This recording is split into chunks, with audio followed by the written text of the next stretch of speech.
একটা সন্তান তার মায়ের কোলে ঘুমালে অনেক শান্তি পায়। আসসালামু আলাইকুম, আমি নুসরাত। আশা করি সবাই ভালো আছেন। আলহামদুলিল্লাহ, আমিও ভালো আছি। নতুন একটা ভিডিও নিয়ে আপনাদের সামনে হাজির হলাম। সকালবেলা ঘুম থেকে উঠে মা মেয়ে একটু খাবার খেয়ে নিলাম। বলতে আমি আর আমার ছোট মেয়ে সকালে তাড়াতাড়ি ঘুম থেকে উঠে যাই, কিন্তু আমার বড় মেয়ে খুব দেরিতে ঘুম থেকে উঠে, তাই আমি রান্না বাড়াটাও শেষ করে ফেলি। বড় মেয়ে সারাদিন 24টা ঘন্টা সবার কাছে থাকলেও কিন্তু ঘুমানোর টাইম আর ঘুম থেকে ওঠার টাইমে যদি আমাকে দেখতে না পায় অনেক কান্নাকাটি করে। তার কারণ হচ্ছে ওই সময় আমাকে বলে, আম্মু আমি তোমাকে জড়িয়ে ধরে ঘুমাবো, আবার ঘুম থেকে ওঠার পরে বলে, আম্মু আমি তোমাকে 10টা মিনিট জড়িয়ে ধরে রাখি। এরকমই তার দিনকাল কাটতেছে। একটা মেয়ে সন্তানের তার মায়ের কোল ছাড়া কোনো জায়গায় হয়তো বা শান্তি নেই। আমরাও এক সময় মায়ের কোল ছাড়া ঘুমাতাম না, কিন্তু এখন মায়ের থেকে অনেক দূরে থাকতে হয়, অনেক কষ্ট হয়, তাই না? আপনাদের কার কার কষ্ট হয় অবশ্যই কমেন্ট করে জানাতে কিন্তু ভুলবেন না। আর অনেক মন খারাপ, মাকে দেখতেছি না। আজকে 3-4 মাসের মতন হয়ে গেছে। মায়ের জন্য মনটা কেমন জানি করতেছে। আর যাদের মা নেই তাদের তো অনেক কষ্ট, তাই না?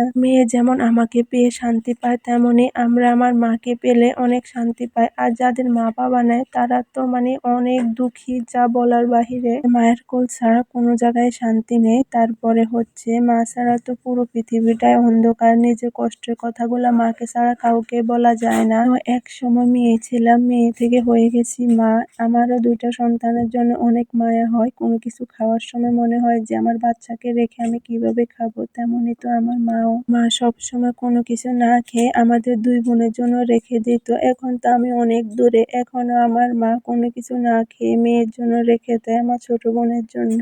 বিশ্বাস করেন, আমার মায়ের জন্য আমি অনেক কিছু করতে চাই, কিন্তু করতে পারি না, কেন জানি। আল্লাহ যদি আমারে ওই রকম তৌফিক দান করে, কোনো এক সময় আমার মায়ের জন্য আমি মন উজাড় করে সবকিছু খরচ করব।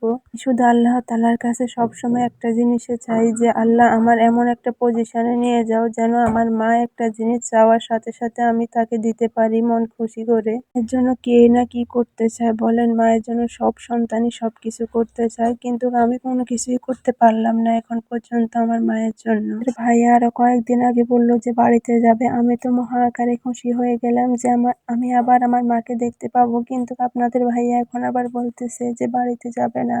বাড়িতে গেলে অনেক খরচ। ও বলতেছে এত খরচ কিভাবে করবে, আসা যাওয়া প্রাইভেট কার দিয়ে অনেক টাকা লেগে যাবে। সেজন্য বলতেছে যে না, এখন আর যাবো না। আমার তো মনটা প্রচুর আকারে খারাপ হয়ে রয়েছে, যাবে না বলছে যে। এর সাথে কথা বলতে বলতে রান্না বাড়াও শেষ হয়ে গেছে। সন্ধ্যাবেলা আমার মেয়েকে নিয়ে আমি একটু হাঁটতে বের হয়েছি। আমার 2টা মেয়েকে দেখে অবশ্যই মাশাআল্লাহ বলতে কিন্তু ভুলবেন না। কথার মধ্যে যদি কোনো ভুল থেকে থাকে অবশ্যই ক্ষমার দৃষ্টিতে দেখবেন। আর যাদের ভালো লাগবে অবশ্যই লাইক কমেন্ট শেয়ার করতে ভুলবেন না। আল্লাহ হাফেজ, ভালো থাকবেন সবাই।